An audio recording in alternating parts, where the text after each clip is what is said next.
Why Masataka Yoshida will make it incredibly difficult for the Boston Red Sox to get the power bat they desperately need.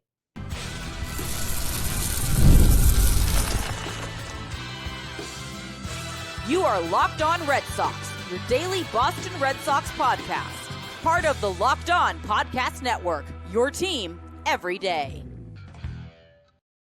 Hello and welcome to Locked On Red Sox, your daily Boston Red Sox podcast, part of the Locked On Podcast Network, now the #1 sports podcast network. I'm your host, Gabby Maljanian, former ESPN social media associate, and currently the host of the Boston Balling podcast as well. And I am here to bring you the latest in all things Boston Red Sox, Monday through Friday, straight to your favorite podcast feed. And want to know the best part? It's free. So make sure that you tune in because Locked On is here for you every single day.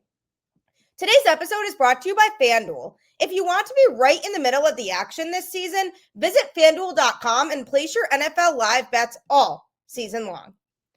Happy Thursday. Welcome to the show. The winter meetings take place next week. And as we know, the winter meetings are the most common time during the offseason where big moves get made. Trades especially, but also even some free agents starting to work out deals with teams. So this is very exciting as the Red Sox are a team that does need to make some more moves still in order to round out this roster for 2026. The winter meetings are going to be a great opportunity for us to really see where this Red Sox team is at. So on today's show, I'm going to be talking about some hypotheticals. Later on in the show, is Connelly Early untouchable? Or is he somebody the Red Sox could use as leverage in a trade? Also, why Jarren Duran absolutely should be traded this offseason. But first, is Masataka Yoshida an obstacle? Because his contract is going to make things really complicated when it comes to the Red Sox committing long-term to a power bat that they desperately need. There's been a lot of talk surrounding guys like Kyle Schwarber and Pete Alonso, both players who I know the Red Sox are interested in this offseason from what I've heard. And internally, I know the Red Sox are eyeing both of these players. But the thing is, they're going to come at a cost. These guys are not going to be cheap. And the Red Sox are going to have to pony up and offer some big money to acquire one of these players. And Pete Alonso makes almost too much sense for this Boston Red Sox team because they have Tristan Casas, who's going to be coming back from injury. But is he going to be a guy who can be reliable at first base every day? If the Red Sox were to take on Pete Alonso, he could play first base some days and he would kind of work in a platoon role, most likely with Tristan Casas at that position. But Pete Alonso could also DH. Kyle Schwarber would be considered more of a full-time DH. I mean, he hasn't had really much of any true success outside of being a true DH. I mean, he's always been a good baseball player, but his highest level performances and his most success truly have come in the position he's in now, which is just being a DH. Now, where does that leave Yoshida? That is where things become an issue. Now, Yoshida signed a contract with the Boston Red Sox for 5 years, $90 million in December 2022. The total cost to the team is higher, though, due to a posting fee of approximately $15.4 million paid to his former Japanese club. So that essentially brings the total price to around $105.4 million.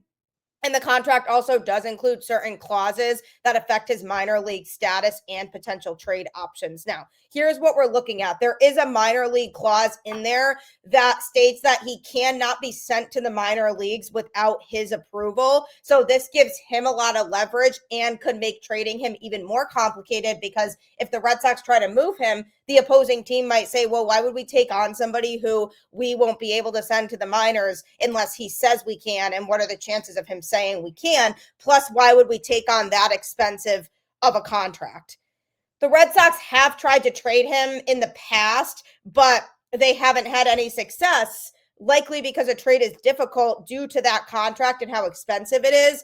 And the potential impact, too, on attracting future Japanese players to the Red Sox organization, because future Japanese players could look at that situation and say, well, they committed to him on this deal, and now they don't even want him anymore, so they're going to ship him away, so why should I want to play for the Boston Red Sox? So it is a pretty complicated situation when it comes to Yoshida.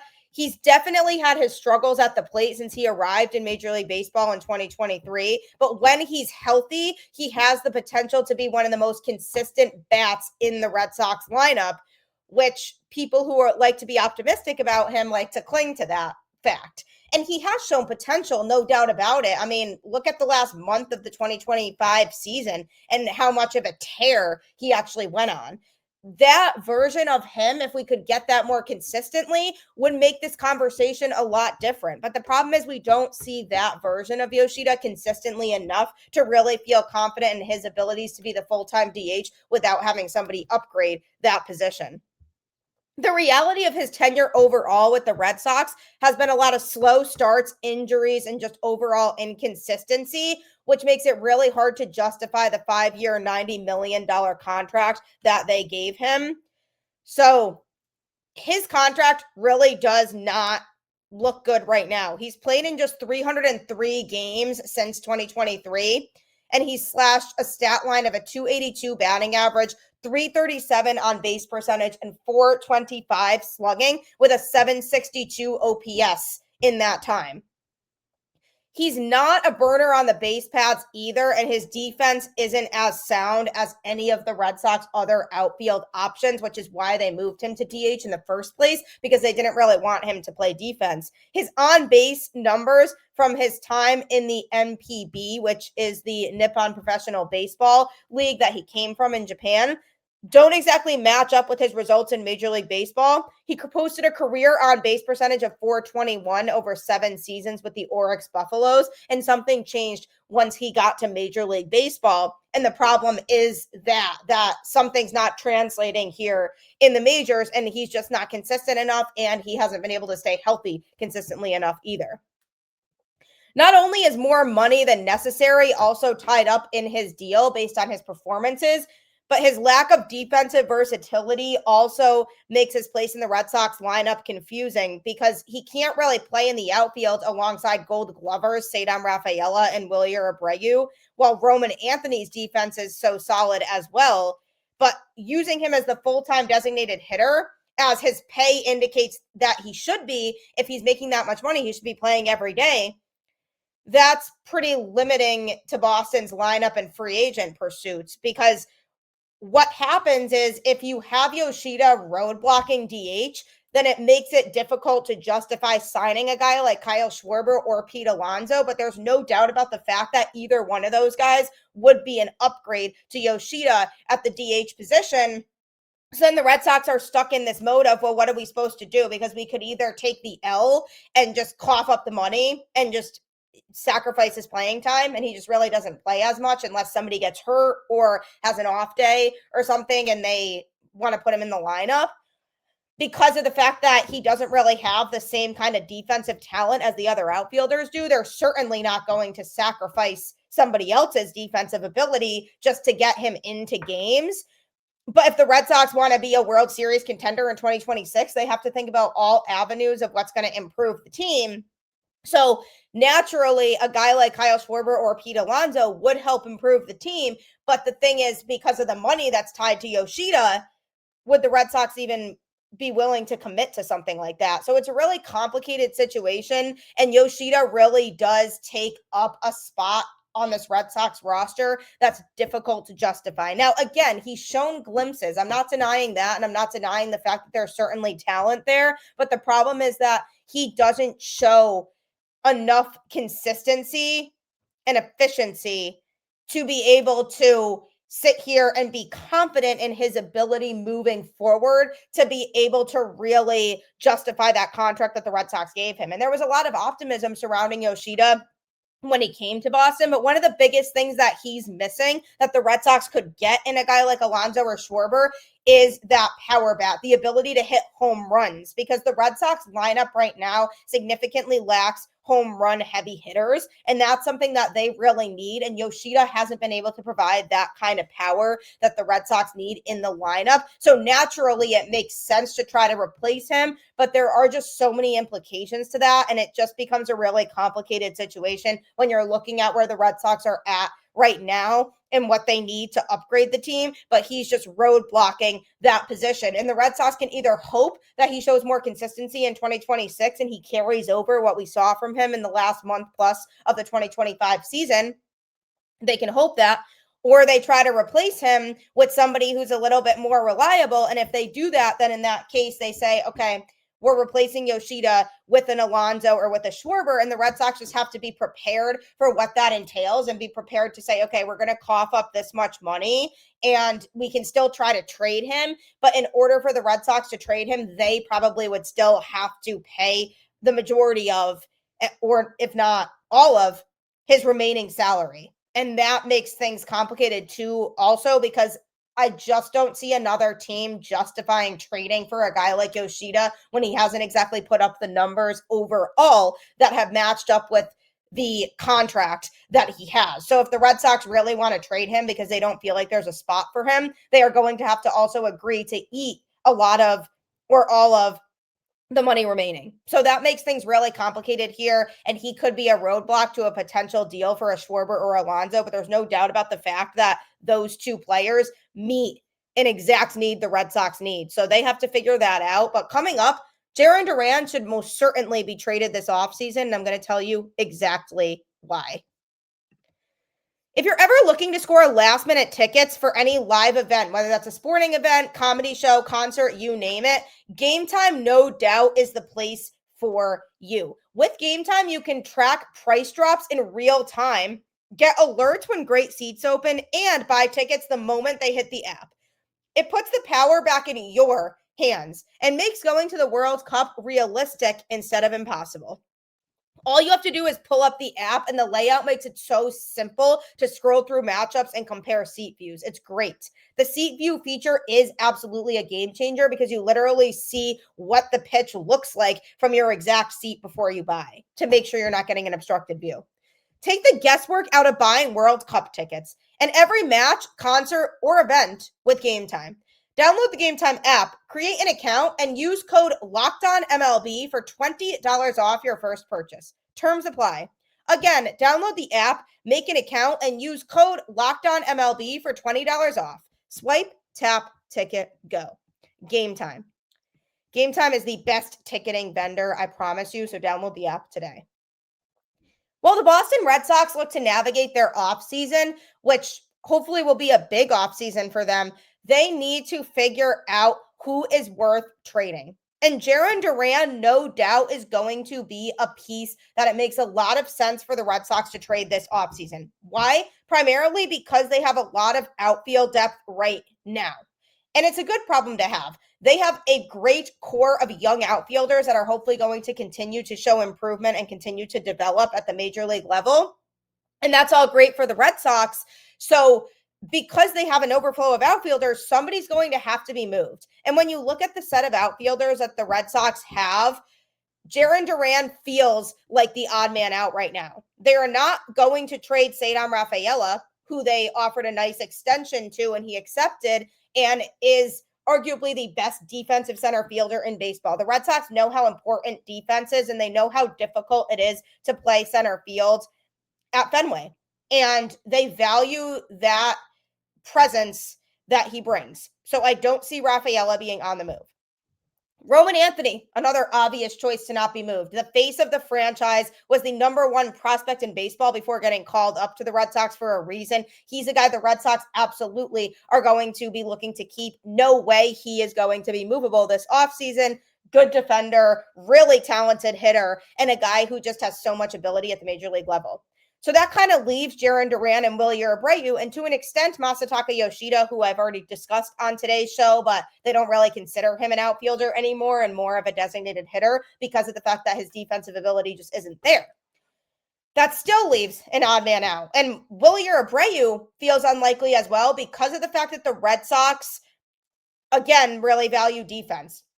He's won 2 consecutive Gold Gloves in right field. He was one of the Red Sox best hitters prior to getting injured in 2025. Now, the concern I have with him is the fact that we did see a drop-off from him when he came back from injury this past season. So that's something that if I'm the Red Sox, I'm being a little bit cautious about, is that drop-off that he had. So that's something that the Red Sox definitely need to keep in mind. But I do overall see them valuing Wilyer Abreu a little bit more than Jarren Duran. And there is upside with Jarren Duran in terms of his versatility, was coming off of an MVP conversation season in 2024, dropped off a little bit in 2025, especially offensively, but he still has the speed and the value that he can provide to a team in many different aspects. And his drop off offensively in 2025 could be due to a lot of pressure that he's under in Boston, and maybe a change of scenery is good for him. So I'm sure teams are open to seeing if they were to trade for him, if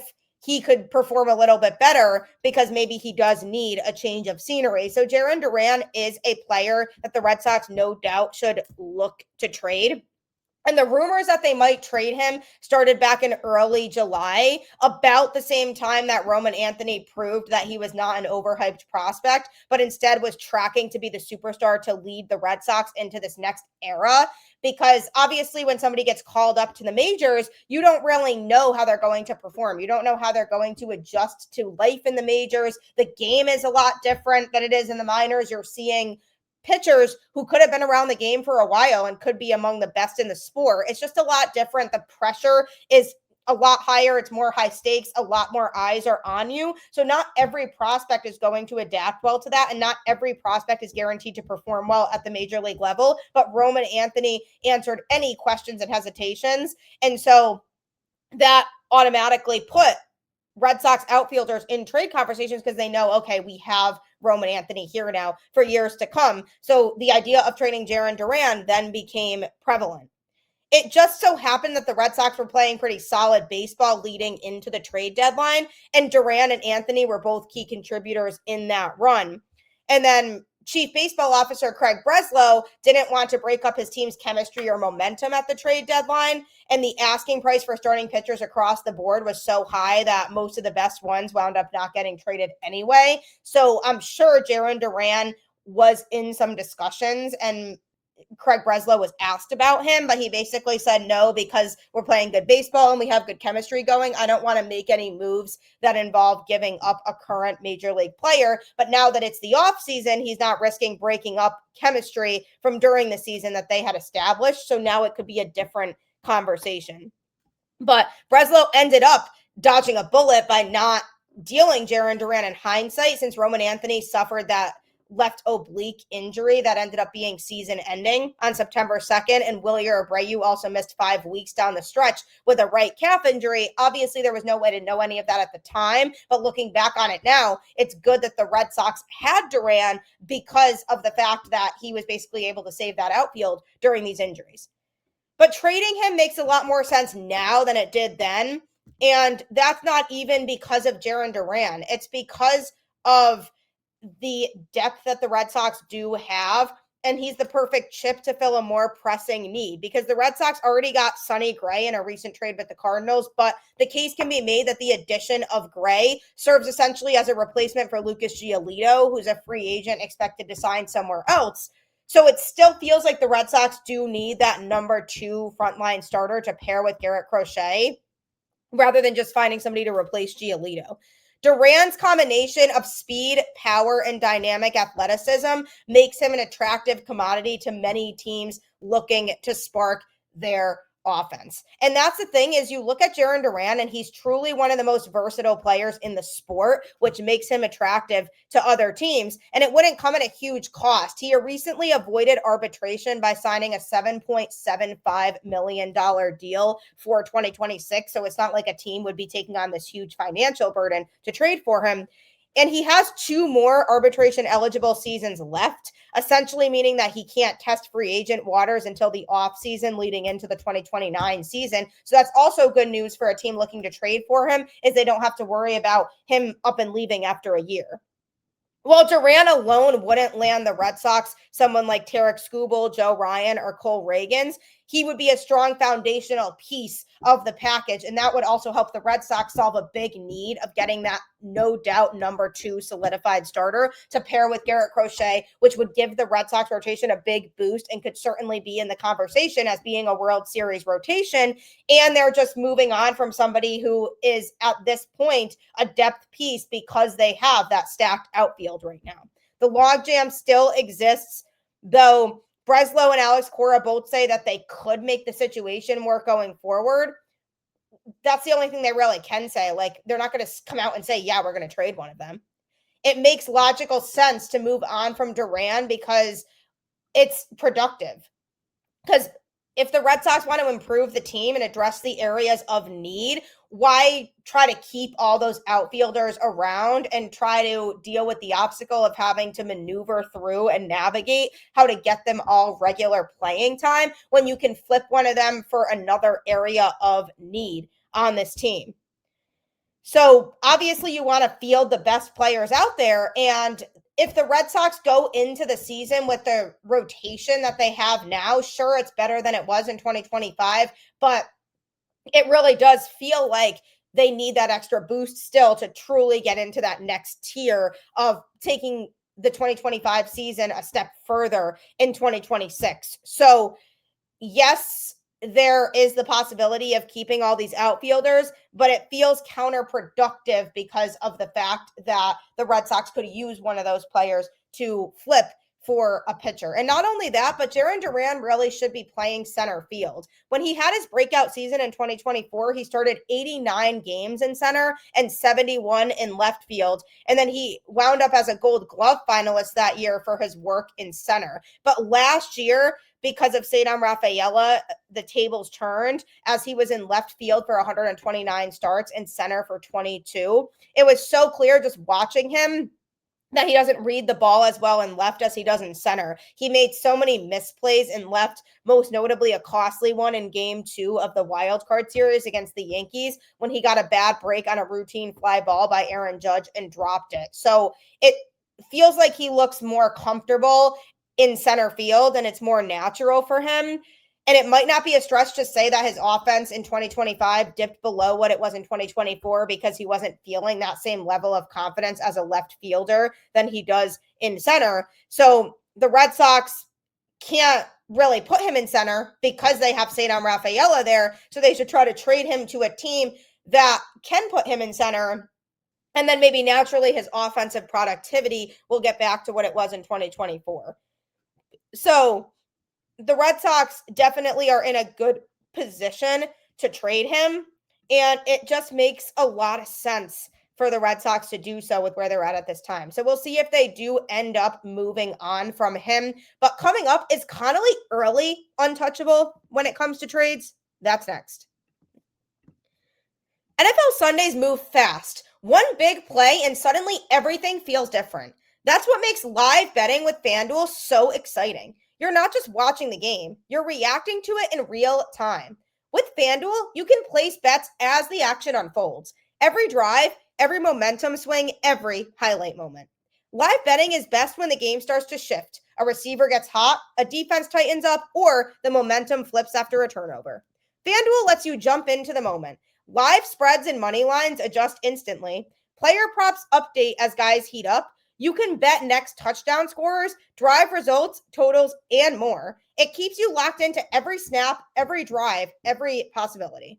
So if you want to be right in the middle of the action this season, visit FanDuel.com and place your NFL live bets all season long. FanDuel, the game moves fast, and so can you. FanDuel is a great way to make lots of money quickly. So download the app today. And also thank you so much for making Locked On Red Sox your first listen of the day. And thank you also for making Locked On the #1 sports podcast network. It's truly because of all of you listeners that we were able to make this possible. So truly, from the bottom of my heart, really appreciate you all who have continued to stick by me with Locked On Red Sox. Are the Boston Red Sox going to continue to have a big offseason starting next week at the winter meetings? One can only hope so. And while we question who might still be on the team in 2026, who is going to arrive for this team in 2026. We think about current players they have and who is tradable. Is Connelly Early somebody that the Red Sox could trade this offseason? Absolutely. Likely either Connelly Early or Peyton Tolley is going to be traded. It's just a matter of which one it is, because the Red Sox, again, need to acquire a true number 2 starting pitcher. And in order to get a guy like Tarek Skubal or Cole Reagans, for example, or Joe Ryan, those are just examples. There are several pitchers that I've talked about on the show that could potentially be options. But in order to acquire one of those pitchers that are in that caliber, you need to be willing to part ways with players. And I'm not saying no to the chance of getting a guy like that if it means moving on from Connelly Early. And this is obviously no disrespect at all to Connelly Early. I think he's a great pitcher, and I think he has such a bright future in this league, and he showed a ton of potential and grace with the Red Sox in 2025, making a few regular season starts and then having to pitch in game 3 of the wild card series, a do or die game at Yankee Stadium, one of the toughest places to play as a visitor, especially in a playoff series, and it's an elimination game. No doubt about the fact that he impressed a lot, and I'm sure that performance alone is going to get him interest this offseason. And Connelly Early is a guy who has a good arsenal that he was able to show off in his few starts in 2025. That was always a good sign, too, that he's somebody who the Red Sox were able to look at and say, wow, there's a ton of potential here. And that's why it's a big selling point for moving on from him. Now, if I had to choose between Early and Tolley, I would like to keep Early and maybe trade Tolley instead. And that simply is due to the fact that I feel like Connelly Early is a little bit further along right now in terms of his development. And I could picture him being a regular starter in the Red Sox rotation. Whereas I feel like there are still some more uncertainties when it comes to Peyton Tolley and his ability to perform at the highest level consistently. He has a really solid fastball that really is truly the pitch that got him to the majors, but it just feels like his secondary stuff still needs a lot more work. And because of that, I'm looking at the situation and saying, okay, if I'm the Boston Red Sox, what do I do here? And which of these pitchers would I prefer to keep? Now, Connelly Early, I do feel like would be a great number 5 starter for this Boston Red Sox team, assuming they go out and get a number 2. But the problem is that he may be the piece that the Red Sox need in order to move the chains and in order to get a pitcher like a Joe Ryan type to come to Boston. Now, Connelly Early isn't really focusing on trade rumors right now. He's not really worried about it, saying that he doesn't really pay attention to too much of it. He said the Red Sox are a big market team, so obviously we're trying to get some guys here or there. Who knows who it's going to be? So he's trying to not get in his head about it. But his main goal this year, whether he's pitching for the Red Sox or another team, is to establish himself as a full-time member of a rotation and not just an injury fill-in, because when he got called up to the Boston Red Sox in 2025, it was due to injuries and them needing somebody else. So he wants to feel like he's a regular in a team's rotation and not just there due to injury. And he knows he has a lot left to prove. So he's focusing on that this offseason. And he's truly just focusing on being the best pitcher that he can be. So that's a good sign for the Boston Red Sox. He's gaining weight and he's gaining velocity and trying to stay as healthy as he possibly can. He's already added 10 to 12 pounds this offseason after working with nutritionists to put together a new meal plan, which will help him find success in 2026. And he's also working to continue to improve his secondary pitches. His plus fastball plays up in part because he mixes in all of those secondaries. He also gets above average extension and commands it really well. Opponents went just 3 for 17 with 3 singles against his 4-seamer in his limited major league sample at the end of 2025. That pitch averaged 94 miles an hour, and he wants to see that increase in 2026. He said, I wouldn't say it's necessarily gaining too much velocity. It's more of like raising the floor of my velocity. So if I can just sit at a little bit higher number, it should help everything perform a little bit better. Just in general, if you look at the statistics behind adding velocity to fastballs and stuff, the performance is a little bit better. taking a big step in my career, has been able to add a little bit of velo. And if we can just keep seeing that trend up just naturally, it'll be really nice. So obviously he's primarily focused on that. He's primarily focused on just continuing to improve his arsenal, be a lot healthier, and just get ready for a big season in 2026, which is exciting because if he's still with the Boston Red Sox, I expect him to take leaps again. Now that he has a taste of what it's like to pitch at the major league level, that experience is going to pay dividends for him. So now it's about just continuing to take those leaps. And that's why I would love Connelly Early to still be in the Red Sox rotation in 2026. However, I don't see him as untouchable. The only players on this Red Sox team right now that I see as truly untouchable are Roman Anthony and Garrett Crochet. Everybody else could potentially be used in a trade. Now, obviously, I'm not saying they're going to trade their whole roster, but you know what I mean. Don't trade either of those guys. But Connelly Early is my preference over Peyton Tolley. But if it comes down to it and you're talking to the Twins about Joe Ryan and they're really adamant on, we don't want to complete this trade unless we get Connelly Early in particular, which could happen because of the interest that he has probably drawn, I am not holding back on a trade because of him, because Peyton Tolley is still here, who also shows a lot of promise, definitely needs work and needs to continue to develop his secondary stuff. No doubt about it, but he's a special talent who could have a really good career in Major League Baseball. So he could be that guy that works towards being that number 5 starter for the Boston Red Sox too. So it wouldn't be the end all be all if they do trade Connelly Early. And I'm not holding back if it means getting a guy like a Joe Ryan or Cole Reagan's type, if Connelly Early is that guy that the team needs in order to finalize and put the trade through. So we'll have to see what happens there, but hopefully the Red Sox have a big week during the winter meetings, because that's a huge time where a lot of moves are made. So we'll have to see if the Red Sox do that, but I truly appreciate you making Locked On Red Sox your first listen of every single day. And like I always say, keep the faith, go Red Sox, and I'll catch you on the flip side.